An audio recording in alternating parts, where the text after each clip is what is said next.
Okay, thanks very nice. Thank you very much for the introduction. Thank you, Cinzia, for inviting me.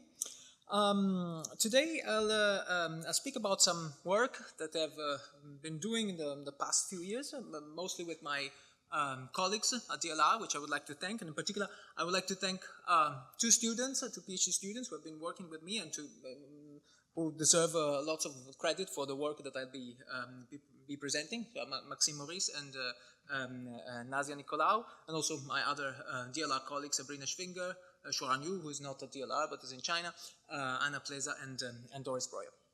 Okay, so this talk essentially is about trying to understand when mantle convection, solid state mantle convection, started in a planetary mantle. And what I'll be arguing is that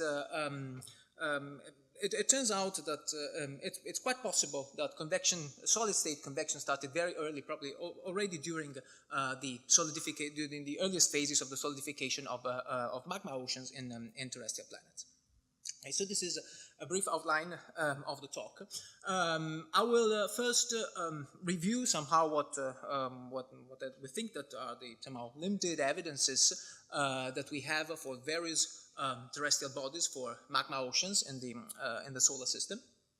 Then I'll speak about how we think that a magma ocean may solidify, and what are the implications for these solidifications. One of the implications of magma ocean solidification is what is called global overturn or solid state mantle overturn. I will discuss this, and I will show that, for example, in the context of Mars, but possibly also in the context of the Earth, this global scale overturn may have some issue, and which can at least partly resolved by looking at the possibility that solid state convection starts already during the solidification of magma ocean. And then specifically, I will focus on two examples for Mars, and at the end of the talk I speak about the Moon, where this possibility is quite likely.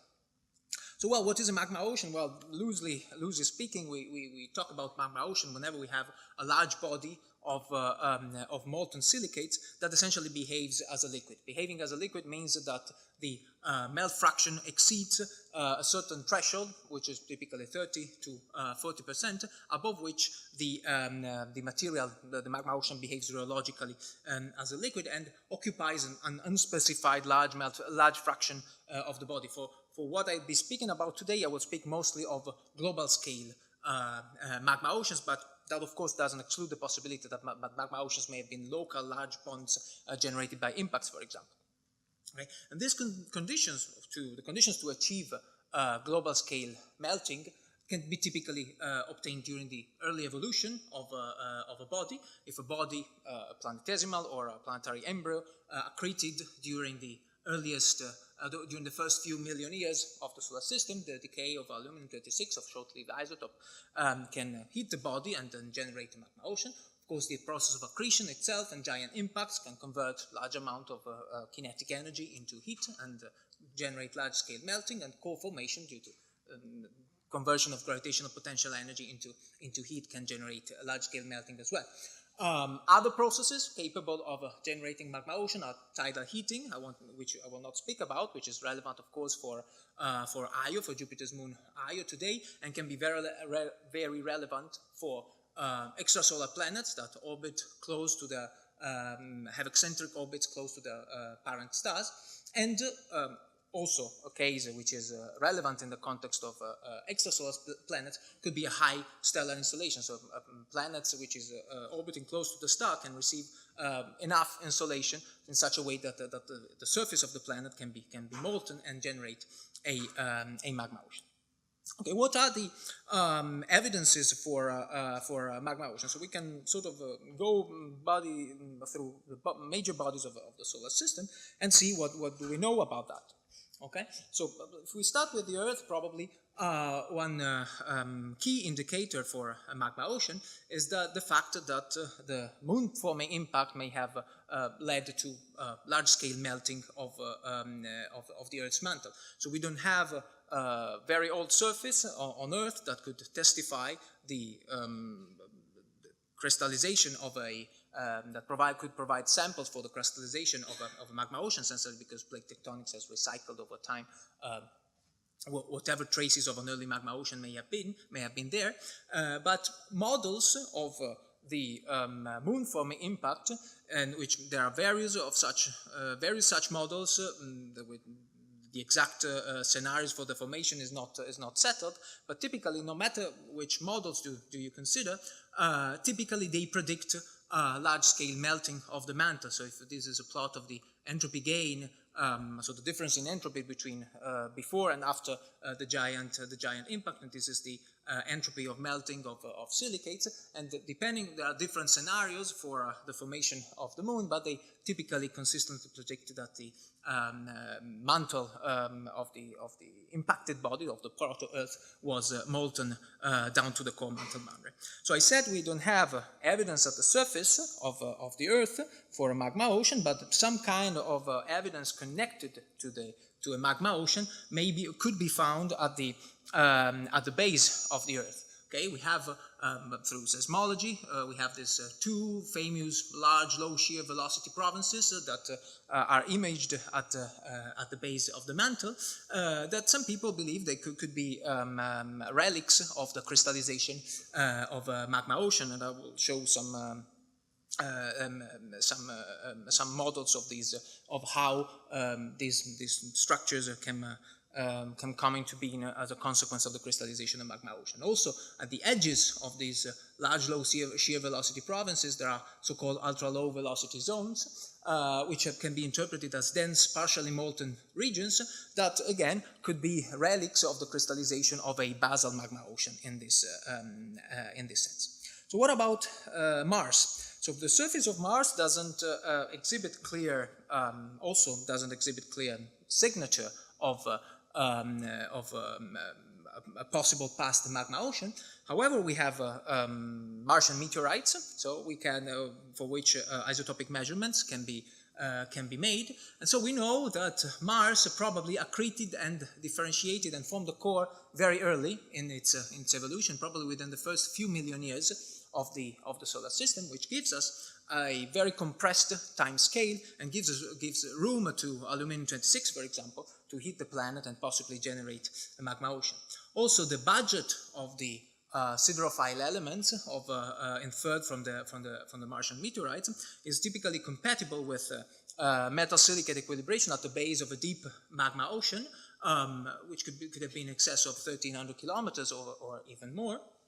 And what we also know is that Martian meteorites exhibit different isotopic signatures that indicate that the silicate mantle differentiated in different source reservoirs within the first few tens of millions of years of the solar system, and that these reservoirs must have been kept separated and must have not mixed over the evolution of the planet.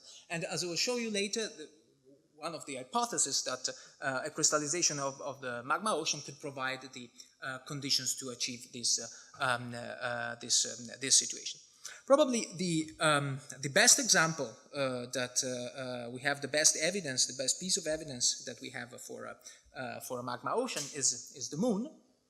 So here is a plot showing the FeO content of the near side and of the far side of the moon. And what is striking about the moon, which has been known for a long time, since the Apollo era, since the late 60s and the early 70s, is that especially the lunar highlands are consist essentially of pure anorthosite. And the most widely accepted theory is that to achieve such a degree of uniformity in the surface of the moon and in the crust of the moon, is that anorthosite, or basically plagioclase, crystallized from a lunar magma ocean. So see, the idea is simply that the moon accreted hot and formed a magma ocean, which, as I will show you later, solidified from the bottom upwards, and at a certain point you reach the conditions to start crystallizing plagioclase,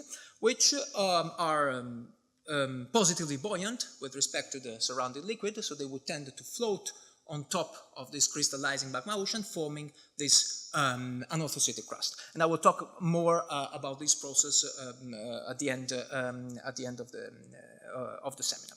And in some way, this process of the flotation of a crust may have been relevant also for Mercury. So thanks to the messenger mission, we know that all over the surface of Mercury, especially in in cratered regions, there are deposits of dark materials, which from spectroscopic measurements of the surface has been inferred to be carbon rich. And one way to get carbon to exposed at the surface of Mercury is essentially also through a solidification of a magma ocean. So the Mercury's mantle was probably very reduced in such a way that carbon was available in its reduced form as graphite. And so models of the solidification of the Mercury's magma ocean show that at a certain point in the solidification, you can start solidifying graphite, which again, similar to plagioclase, would be lighter and start to float on top of the magma ocean, form a graphite crust, which would be then buried subsequently by volcanic basaltic flows, and then in regions of large impacts, then could be exposed at the surface, showing up these dark material. So it's a mechanism similar to that of the Moon, with the difference that the surface of Mercury is essentially, in contrast to that of the Moon, is essentially basaltic, and so these graphite crust would be buried beneath the basaltic surface. So anyway, how do we achieve the solidification of a magma ocean? Okay, well, put it in simple terms, the magma ocean is supposed to be liquid at the beginning, so the temperature is going to be above the solidus, okay, and then upon cooling, crystals will start to form, and the magma ocean will enter a partially molten regime, which is still, in the presence of crystals, which is still liquid-like. So this is the temperature, this marks the temperature corresponding to this critical melt fraction I spoke about before, of 30 to 40%, in which the mantle is still partially molten, but essentially behaves as a liquid. And then upon further cooling, the temperature can drop beneath these this critical melt fraction, so you have still lots of melt present, coexisting with the matrix, and the mantles will start to exhibit a solid-like behavior until further cooling, and the mantle will become completely solid. Now, for a liquid magma ocean, the viscosity of silicate liquids is very low.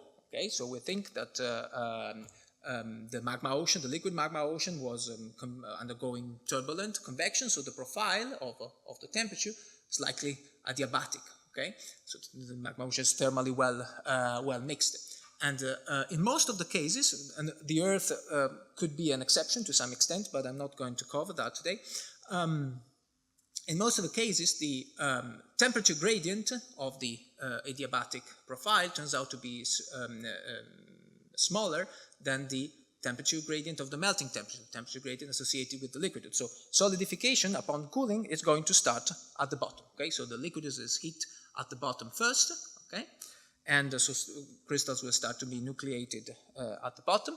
Upon further cooling, this critical melt fraction again will be reached at the bottom, and at this stage the mantle behaves solid-like, and as you see schematically by these arrows, there's already the idea that you have a liquid layer sitting on top of a solid layer, which can already start to convect, undergoing solid convection. Then upon further cooling, the bottom of the mantle becomes solid, while still residual liquid-like part is present up top, and if you cool it further, you have a solid-like behavior everywhere. And this is typically a fully solid mantle. This is the typical situation where thermal simulations of a thermal evolution of planetary interior start. So okay, we assume that the mantle has already solidified and starts from a temperature like something like this. Okay. Now, from this process of solidification can have a number of important consequences for the early stages of the planet. Essentially, it is reasonable to assume that the mantle will undergo some degree of fractionation upon solidification. So fractionation meaning simply that the crystals will tend to settle at the bottom, and the liquid will tend to be expelled on top of the solidifying magma ocean. And this means the consequence is that incompatible elements will tend to be enriched preferentially in the liquid phase. And from the point of view of the long-term evolution of the planet, what is important in terms of incompatible elements that are enriched in the liquid phase is iron. Iron will behave incompatibly. So this is the plot shows you according to the various domains how the incompatible elements will tend to be enriched as a function of the radius. So iron will tend to be enriched in the liquid layer, which will affect the density distribution of the planet at the end of solidification. Heat-producing elements also tend to be enriched in the liquid phase, which will affect the distribution of heat sources of the body, and also volatiles. For example, if one has water and CO2, if they are present in sufficient amount at a certain point in the solidification of the magma ocean, they may exceed saturation, so they can be expelled into the atmosphere, form a primordial atmosphere, and so in this way affect the volatile budget both of the atmosphere and of the interior. Okay, so in terms more specifically, having iron and it producing elements that are enriched towards the surface of the crystallizing magma ocean will cause a situation like this. So if we assume that the magma ocean has solidified completely, at the end of solidification we'll have a profile such as this one, with iron and heat sources that tend to be highly enriched at the top, and the bottom of the mantle will be iron and heat sources poor. At the same time, the surface temperature, of course, will be relatively low, and the bottom of the mantle will be hot. So the situation, both from the point of view of the composition and from the point of view of the thermal expansion, is unstable, is gravitationally unstable. So we have a sort of top-heavy configuration that will tend to overturn. So this model of fractional crystallization plus mantle overturn essentially provides us with a starting conditions for the thermal evolution of the mantle. So upon overturn, the densest materials and heat-producing element-rich materials will end up at the bottom. Hot cumulates will rise to the top, possibly remelting again and generating an early crust, while cold cumulates will sink to the bottom and to some extent cool the core. And this scenario somehow is attractive because in principle, if one assumes to have a magma ocean and assumes a bulk composition for the body, if we were able to model the crystallization sequence of the magma ocean, we could model this process, okay, and have suitable initial conditions for the long-term evolution of the planet, which are typically a big unknown if one wants to study that. And indeed, this process of fractional solidification followed by an overturn, largely due to work of Lindy and Kistento, has been proposed to all of the bodies for which we have some evidence of magma oceans. It's been proposed for Mercury, for the Earth as well, for Mars, and for the Moon. So one can predict that there can be some complications related to the crystallization sequence, but essentially what this model predicts is this kind of enrichment or this increase in density from the bottom to the top, followed by an overturn, which would create this stable configuration. So let's look specifically about at Mars. Okay, this scenario of a fractional crystallization followed by an overturn has been over the years has been invoked several times because it is quite successful in explaining a number of features of the early evolution of Mars. So the fact that hot accumulates that rise to the top will undergo decompression melting and will undergo melting essentially, and this melting will be will be extracted at the surface, is a way to explain an early crust formation for Mars. The fact that cold cumulates instead will end up at the core mantle boundary, this will cool the core and generate a relatively large heat flux at the base of the mantle that can power a thermal dynamo. So we know that Mars had a dynamo in its early days. So this cooling the core through this process is a way to generate an early dynamo and have it imprinted onto an early formed, and have it the signature of the magnetization imprinted onto an early crust. And also the fact that at the end of solidification one would end up with a stably stratified mantle would imply that convection after this overturn would be somehow hindered over the evolution of Mars, and so it would make it more difficult to mix the Martian mantle and to preserve the compositional heterogeneity that is inferred from the isotopic signatures of the meteorites. Okay. However, a problem related to this configuration is the fact that the so-called buoyancy ratio that is predicted by these crystallization models is very large. So the buoyancy ratio is simply the ratio between the density difference associated with composition, which will tend to suppress convection, to the density difference due to thermal expansion, which instead tends to promote convection. If this buoyancy ratio is too large, convection will have a hard time to start. Okay, and the predicted buoyancy ratio for this model is pretty large. It is typically 3. So a natural question to ask from the point of view of somebody who like me who models the dynamics of the mantle is what are the consequences of this stratification for the long-term evolution of the mantle. And so to answer this question, we typically use numerical models. So I won't go into much detail about that, but essentially we use our convection code developed at DLR, which is called Gaia. So essentially this code solves the standard equations of mantle convection for a fluid with an infinite Prandtl number in the presence of temperature and compositional buoyancy, and where the composition, which is associated with this with the crystallization sequence, is typically tracked with particles, and the viscosity depends on temperature, pressure, and stress, for example. Okay, and even though the code is capable of doing 3D geometry for the simulations that I'll be showing you now, we focused essentially on 2D cylindrical geometry, essentially because the resolution required for these models is typically very high, and then it would be very hard to achieve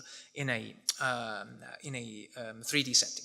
Okay, so this problem of Mars, we looked at it a few years ago. So let me go back a second here. So we basically used this crystallization sequence as this blue line as a starting condition for the mantle, and modeled this overturn. So not surprisingly, the late stage dense and cold cumulates tend to sink to the bottom and accumulate there. And if one then, however, looks at the long-term evolution, here is a plot showing you the laterally average profiles of the temperature as a function of time. Okay, so one sees that the mantle tends to cool in such a way that it is not capable to produce melt over a long time. Okay, so one can track the possibility of exceeding the solidus essentially over the evolution of the mantle, and due to the fact that decompression melting due to upwellings essentially is prevented by the stable compositional stratification, it turns out that one is able to produce melting only for over the first few 100 million years of the evolution, which is essentially at odds with the thermal evolution of Mars. So essentially the thermal evolution of a planet for which we know that it must have been able to produce significant amount of partial melts throughout its history. So we know from the surface of Mars that there are relatively recent volcanic flows which are only a few tens million years old. Okay, so in principle, a successful model of the thermal evolution of Mars must be able to have melting, some spot of melting until present day, which is basically never the case if you assume that this global scale overturn has occurred. Okay, Now, the main, one of the major assumptions going into this idea of the fractional crystallization followed by overturn is that the overturn takes place essentially instantaneously. Okay, so assume that the time scale of the solidification is much smaller than the time scale for the destabilization of the solid mantle. Okay, but however, this process, of course, is not instantaneous and has its own time scale, which to some extent can be computed with relatively simple models of energy balance between the magma ocean and possibly an atmosphere. This is works that dates back to pioneering work of Abe and Matsui at the end of the 80s, which has been revised and further developed by a number of authors, including us at some point. But the basic idea of this model is that to solve an energy balance equation, essentially for a temperature profile in the mantle that is controlled by a heat loss at the surface, also at the base, at the top, sorry, of the magma ocean, by the internal heating of the magma ocean and some latent heat due to crystallization. Now, the heat loss at the surface can be parameterized with scaling laws for convection, which depend on the surface temperature. Okay, and the surface temperature, in a way, can be coupled to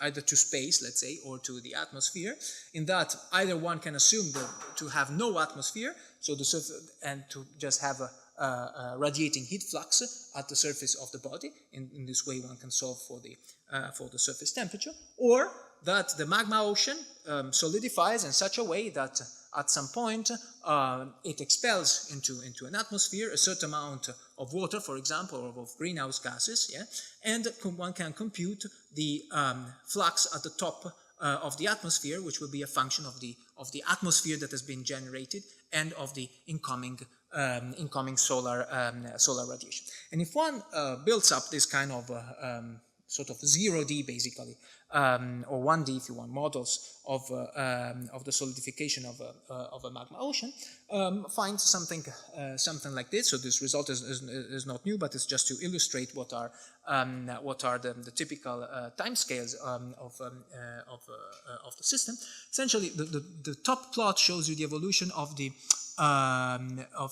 surface temperature in dashed, I guess, yeah, and the potential temperature in solid for different models. And here's the evolution of the depth of the magma ocean. Now, if you look first at the black lines, they correspond to the case without an atmosphere. So a planet that radiates a magma ocean that radiates its heat directly into space.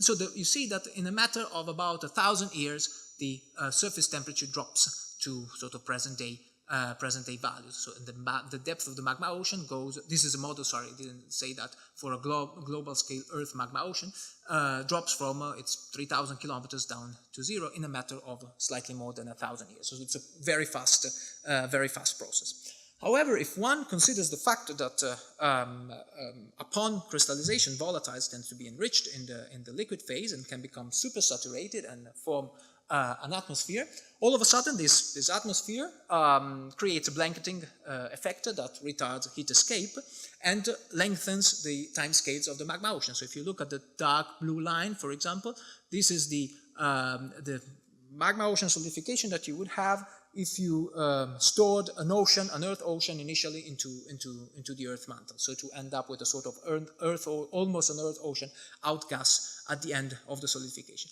And then you see immediately that the time scales extend from a few thousand years to about 1 million years, or even longer, depending on the initial budget of volatiles of the mantle. Okay, so the important point here is the fact that a time scale of a few million years starts to be compatible with the time scale of solid state convection. So the question that one can ask is whether solid state convection can start already during the solidification of a magma ocean. Okay, so to answer this question, one typically can use the same kind of models that I showed you before and sort of extend them in such a way to treat convection with a moving boundary. So you assume to have a magma ocean here, which we don't model, is simply parameterized according, for example, to a given solidification rate. And one can solve the equation for solid convection in the bottom part of the domain, which will evolve in time according to a certain crystallization. So, given a crystallization sequence, the temperature profile in this part of the mantle will follow the crystallization temperature, and then it will build up progressively a sort of compositional stratification that we will see whether it can or cannot overturn during the solidification of the magma ocean. Okay, and here's the basically a movie of this process. Here on the left, you'll see the evolution of the composition field. This is non-dimensional composition. Essentially, 1 means dense, iron-rich material, and 0 would mean lighter, iron-poor material. While on the right, you'll see laterally averaged profiles of this field here, where the black line corresponds to the crystallization temperature, and here simplified as a linear profile corresponds to this unstable compositional stratification that is built up progressively, while here the dashed line is the crystallization front. So the model works this way. Okay, it solidifies, and at a certain point the mantle becomes unstable and start to overturn. So you have all of these little diapirs that start to mix the mantle. And by the end of the solidification, essentially what you are left with is a fairly homogeneous mantle, fairly well-mixed mantle, with only late-stage cumulates that maintain their initial compositional signature and tend to sink and accumulate at the bottom of the magma ocean, at the bottom of the solidified mantle. Of course, this process depends on the time scale of the solidification. So, for example, for a given strength of convection, depending on whether the magma ocean solidifies quickly or slowly, you may end up with this original global scale overturn, which will result in a strong compositional stratification that will tend to suppress any subsequent convection, or a more and more mixed mantle which is left with only with high density late stage cumulates that will maintain the signature of the fractionation of the magma ocean.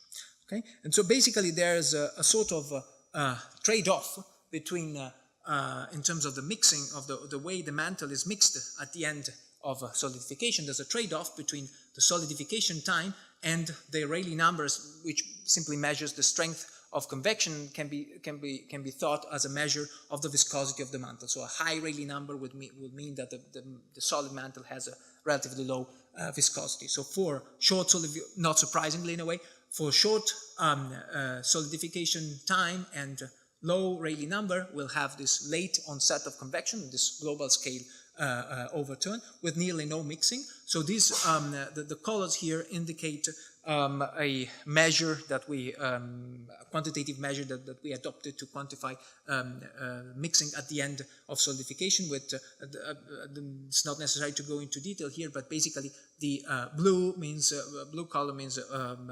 poor mixing or no mixing, while the more red, it means that the mantle underwent a higher degree of mixing. And of course, for longer solidification time and higher Rayleigh number, the degree of mixing that you can achieve is higher and higher.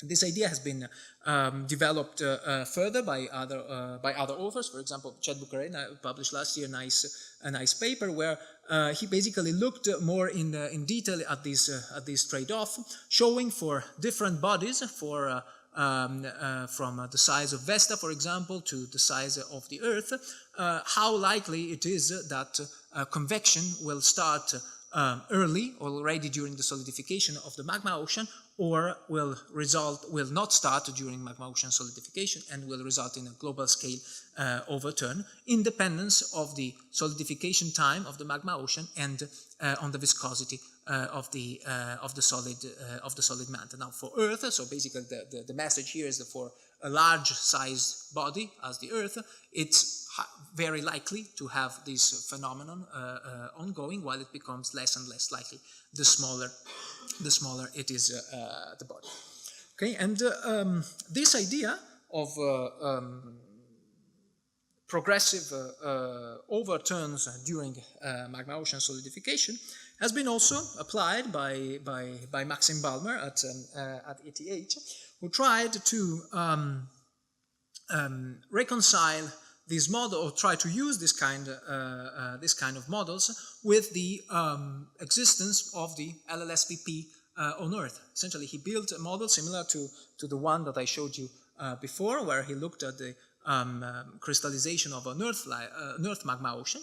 And what he found, similarly to what we also found, is that at the end of this slow solidification, one ends up with a fairly homogeneous mantle and late-stage cumulates that would end up at the bottom. Now, the question was whether these late-stage cumulates that will sink to the bottom of the mantle could resemble in some way the LLSVP.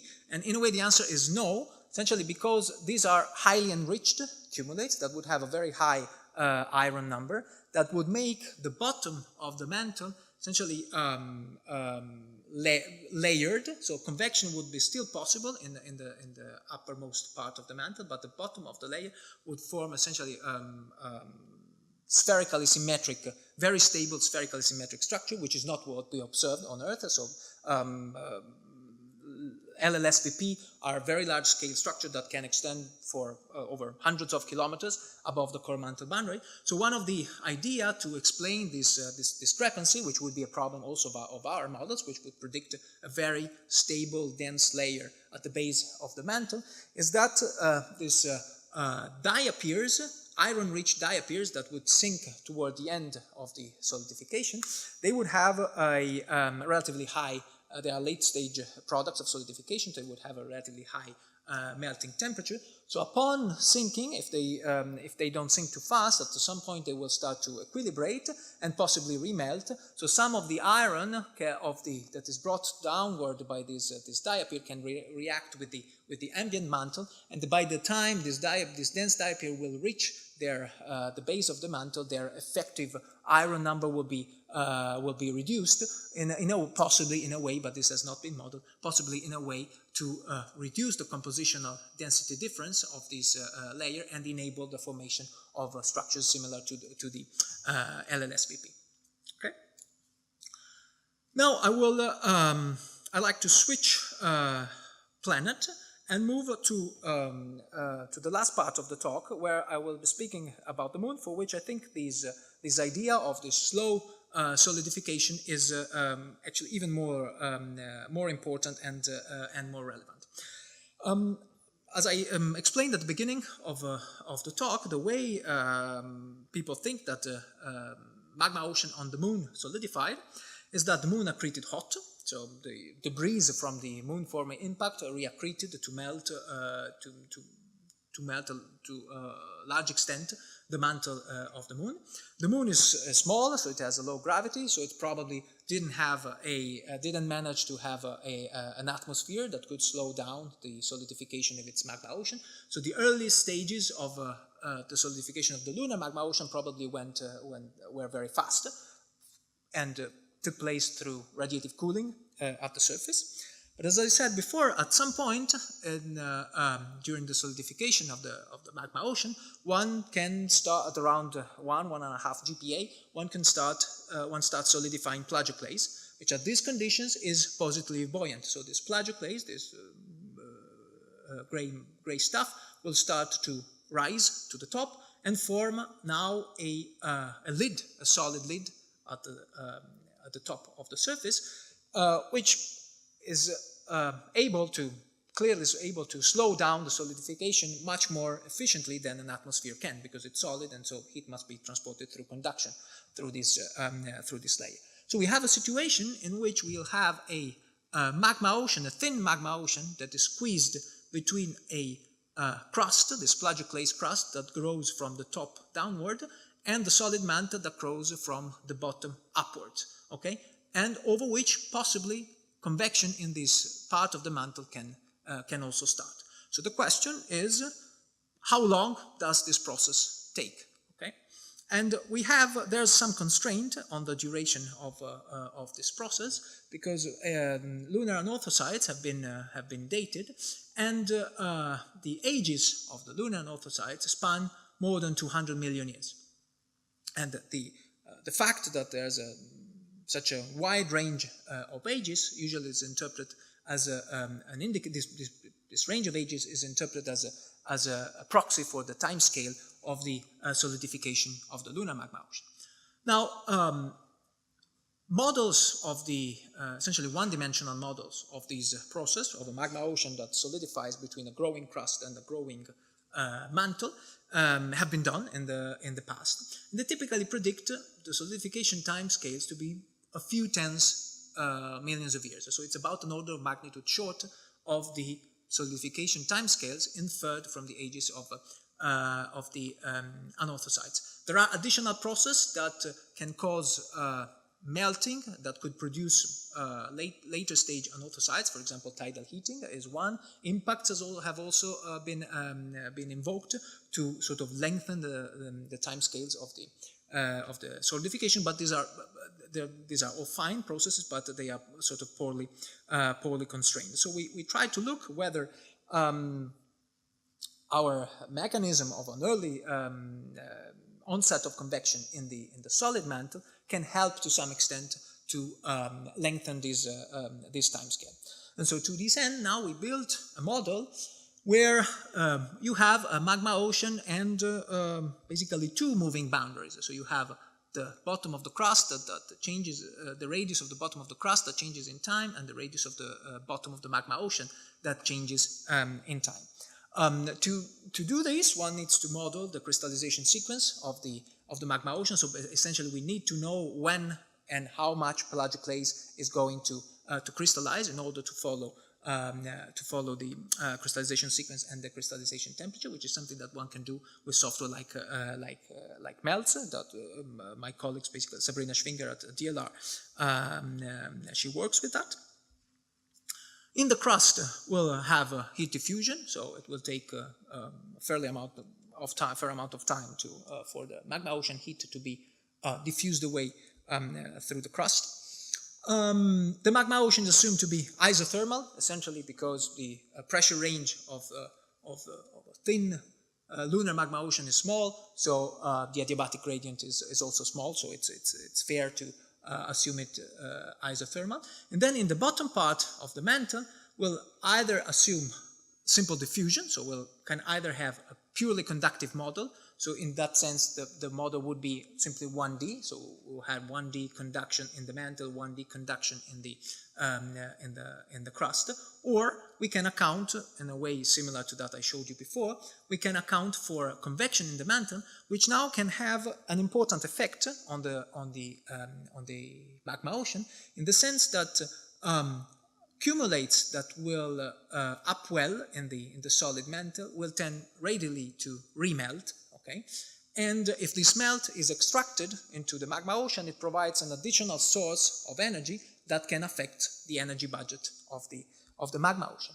Okay? And so for the magma ocean temperature, one can solve an energy balance for similar to the one I showed you before, but a little bit more complicated in the sense that the magma ocean temperature now is controlled by the heat flux from the mantle into the magma ocean, the heat flux that is extracted through the conductive crust by internal heating in the magma ocean, which is also predicted with these crystallization models, and possibly, if you account for convection in the solid mantle, through this so-called heat piping effect. So the additional amount of heat that you inject into the lunar magma ocean upon remelting of upwelling cumulates, and also, of course, some latent heat of melting. So let's look first at how the situation looks like for a purely conductive mantle. This plot shows you the depth as a function of time, and the top lines here indicate the depth of the crust, so how the crust grows downward, and the bottom line here is the base of the magma ocean. So basically the magma ocean is squeezed in this region here, okay? And the depth here is 100 kilometers because at around the depth of 100 kilometers is about the depth at which we start crystallizing plagioclase, okay? So we assume the crystallization up to this depth essentially to be instantaneous, okay, because it's very fast, and then once you start forming plagioclase, then we run this model, which takes much a longer time. So one important thing to notice, and which somehow wasn't accounted for previously, is the fact that plagioclase have a very low thermal conductivity. It depends on pressure and temperature, but it's between 1.5 and 2 watts per meter per Kelvin. And these kind of one-dimensional models, of one-dimensional conductive models previously, have always considered no contrast in conductivity for the crust and assumed that the crust has the same thermal conductivity of the mantle. Okay, so if you do so, you would crystallize your magma ocean in about 50 million years. So as soon as you reduce the thermal conductivity to 2, for example, to a value which is more similar to that of, it's closer to that of plagioclase, you extend immediately the solidification time scale up to 140 million years or even more than 200 million years if you reduce it further to 1.5 watts per meter per Kelvin. Now, the important point here is that these time scales now are even 1 or 2 orders of magnitude larger than the time scales that we have for convection, the solidification of a magma ocean under an atmosphere. So it's even more likely that over these timescales, the mantle, the solid mantle, will start to convect. So onset of convection during this time in the mantle is probably hard to avoid. And if we consider that, if we consider convection, this is how it's going to look like. So this is again a movie. The colored area represents the solid mantle that will undergo convection. This green layer up here is the crust that will go from the top downward, and this black area here, is essentially the magma ocean whose thickness is reduced as the body cools. Okay, so the model runs. Okay, you have convection in the mantle. The crust grows from the top. And these regions here, these black contours, correspond to regions where the solidus is exceeded, and so one can compute the amount of melt that is produced in this region and can be extracted into the magma ocean, okay, and contribute as an additional source, heat source for the magma ocean. So at the end, the solidification timescales of the magma ocean is extended even further. Okay, if one looks in more detail at that, so this is again the same. This is the same plot as before. This is the purely conductive solidification in a purely conductive case with a crustal thermal conductivity of 2 watts per meter per Kelvin. Okay, if the viscosity of the solid is very high, okay, where this is really at the high end of the values that for the viscosity of the mantle that one can assume, basically nothing happens, okay? So if the viscosity is high, the mantle will not convect and will basically stick to the conductive case. But as soon as you reduce the viscosity to actually very reasonable value, so it's fair to assume that the viscosity of the lunar mantle is, because of possibly of the presence of a residual melt, is actually the viscosity of the early solid lunar mantle was probably very low, even much lower than the values that I'm drawing here. So as soon as you consider lower values of the viscosity, at a certain point during the solidification, the convection will start, and so this additional heat piping, this additional source of energy, will slow down the solidification of the rate of the magma ocean. So the crust will grow slower, and the bottom of the magma ocean also will grow slower, and the solidification time can be extended by a lot, 200 million years in this case.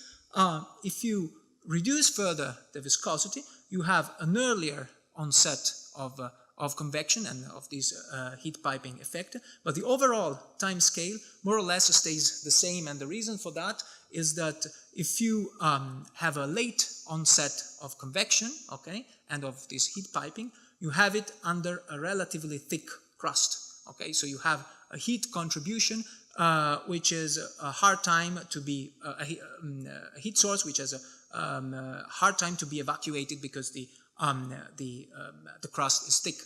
If you do it earlier, you have a similar contribution, however, under a thin crust. Okay, so in the end, the two effects somehow balances, and it turns out that the viscosity of the mantle, as long as it is possible have this effect of early convection doesn't matter too much, and it extends the time scales of the solidification of the lunar magma oceans to about 200 million years, or possibly even longer, which is what is it's much more in line with what with what is inferred from the ages of Anorthosites.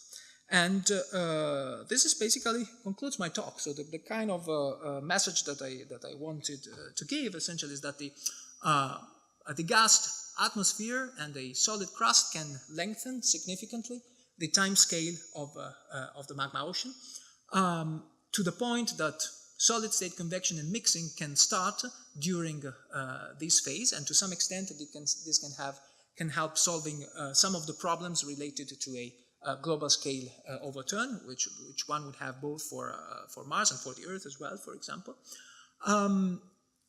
If one looks at the crystallization of the lunar magma ocean, it's important to recognize that crustal materials and plagioclase material in particular have a low thermal conductivity, so this is very important when it comes to model the heat transfer through these crust, and just thermal conductivity alone can extend the solidification time scale up to about 100 million years.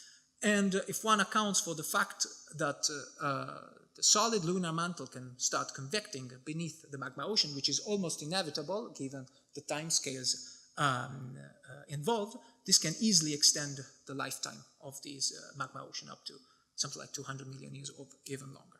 And with this I'll conclude, and thank you very much for your attention.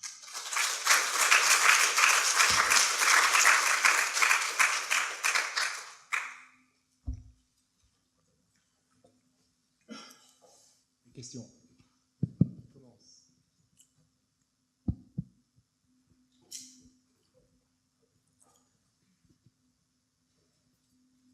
So to have solid state convection before the magma ocean has finished crystallizing, you need a solidification timescale for the magma ocean of at least 1 million years. How feasible is that? Because so when you are interested in this timescale, basically you are looking at the timescale to go from a low viscosity magma ocean to a solid state convection behavior. So if we come back to the diagram you showed us with and without an atmosphere, you showed that the timescale can extend to 1 million years, but the solidification, I mean the time it needs to have no melt anymore. Where do you put the rheological transition on this diagram? In other words, where do you put the transition from low viscosity behavior to a solid state convection on this diagram? And can this timescale go to 1 million years? Okay, so this is a good point, and there are, I think, a number of things to say in that respect. So probably the first one to say, which I didn't mention, is the fact that this model, the models that I showed, not the one of the moon, which I think is fairly realistic, but these other ones under an atmosphere, they assume basically a constant solidification rate, which is not the case, because what the effect of the volatiles essentially is appears towards the end of the solidification. Yeah. So what one should expect is a mantle that solidifies up to a certain depth, let's say 100 kilometers or 200 kilometers, or something like that, that leaves a shallow magma ocean, almost or very fast, and that wouldn't give room to for solid state convection, and then it takes a relatively long time to solidify this last layer. Okay, so in that respect, I think in a way it can work even more effectively, because you spend a long time with a very thick solid layer, which has the possibility to convect and doesn't have developed still the latest dense cumulate. So you can have mixing of a solid mantle under a relatively shallow magma ocean. One thing that I think it's important to say, and which I also didn't mention, is that in this respect, people in Lyon actually, they are getting very interesting results, showing that the critical Rayleigh number for this process may actually be much lower than the critical Rayleigh number for standard convection, in the sense that when we model when we model the rise of this solidification front, essentially we assume to have an impermeable boundary conditions, but this boundary actually is not impermeable, of course, so you can have melting and solidification across this boundary.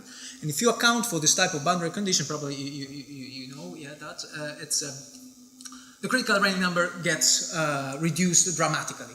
So that would keep, and actually reduce to the point that it would be almost inevitable to start, if that's true, it will be almost inevitable to start having solid convection immediately, as soon as you have developed a thin layer, possibly even without these lengthened timescales of the atmosphere. So even though this may not be modeled entirely accurate, I'm sort of confident that that it's a process that is likely to happen. And maybe a last point, this timescale is affected a lot by the amount of voltage that you put into the atmosphere, and which is most largely unconstrained. Yeah. So if you put more oceans into your early mantle, that will scale almost linearly. Yeah.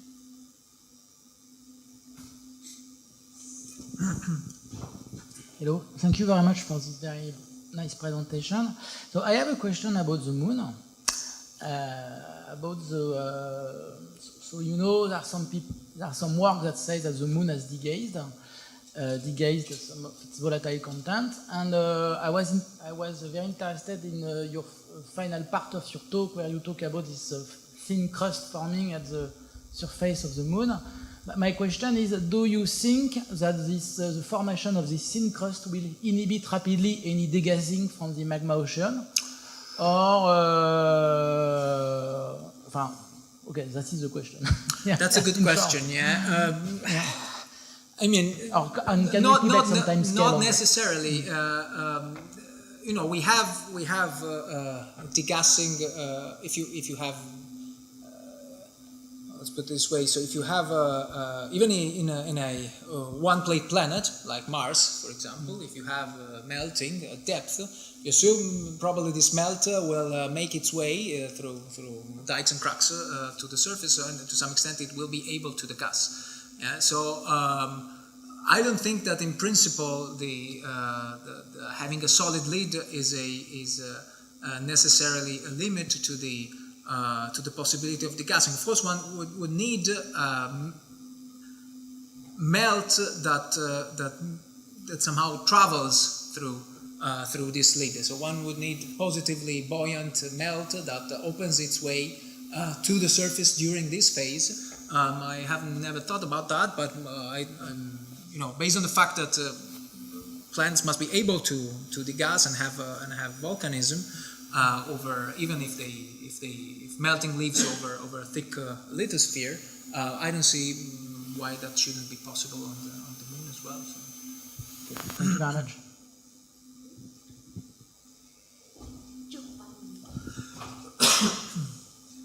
Oh, thanks for the talk. I have just a naive, non-specialistic question. Concerning the moon that is not protected by the atmosphere, the effect of the impact can play a role, or is totally neglectable? It's something people have looked at. There's I think a paper of last year of a couple of years ago. Basically, they looked at to models similar to those that I showed you, to conductive models, so conductive cooling of this layer, and then they assumed a sort of impact flux at the surface, which, according to the impact flux and to the size frequency distribution of the impacts, what you can do is you can you may create holes in your crust that if you remove the part of the crust and expose the magma ocean, and then naively probably one can think that the magma ocean would lose its heat more rapidly. As far as I recall, it's very difficult. It's very unconstrained the problem. So depending on a number of poorly known parameters associated with the impact, you can either have a positive effect in that the creating these holes accelerates the solidification of the magma ocean, or you can even have the opposite effect, because if you have an impact and if you look at the hydrodynamic simulations of impacts, then after creating a hole actually in the crust, then the crust closes quite quickly, and there are lots of ejecta that are expelled onto the surface, and this ejecta is a very coarse and loose material that can blanket the surface even further. So there's a sort of competition between these two effects, between creating holes and accelerating solidification, and creating a blanketing ejecta that slow down solidification. So I do think it can play a role, but it's very difficult. It's very difficult to constrain. And similarly, tidal heating is also something that has been invoked to lengthen the time scale of the solidification. But the problem there is also that the history of the recession of the moon. So the moon probably we know the moon was closer when it formed, and then receded from to its current towards its current orbit. But the time scale of this process is also quite unconstrained. So it's difficult to estimate that. But in principle, this is also an additional source of heat that can contribute to that. So I have one question. Generally, we consider that the extreme oxygen isotopic homogeneity we see for the mantle of the Earth, for the Moon, for Mars, for Vesta, is the best proof that they went through a stage of magma ocean. So my question would be, what would be the condition to make a terrestrial planet which would not go through a stage of magma ocean? Is this conceivable? Well, it's very likely. I mean, in a way, this view that I presented is very naive, in the sense that what I showed is a model of possibly the last magma ocean, right? Certainly, I think and in a way, this last magma ocean for these processes is the one that it matters, because if you had more episodes of global magma oceans, they would reset continuously the stage. And so the one which matters is the last one. Whether the last magma ocean episode was this kind of thing, or was global in nature, is very difficult to say. So I think it is one way to look at the problem would be to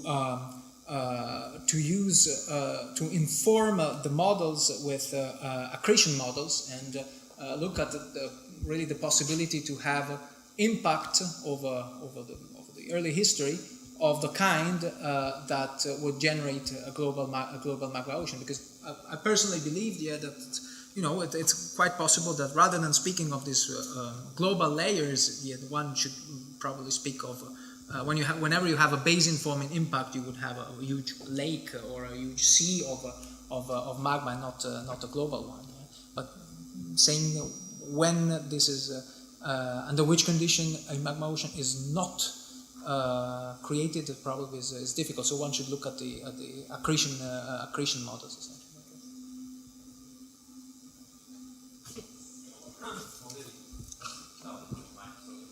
Okay, this is a question more related on the composition of exoplanets. So star hosting planets, they have a wide range of composition in their carbon to oxygen ratio and magnesium to silicon ratio. So for example, for the carbon to oxygen ratio, it goes from 0.4 to 1.1.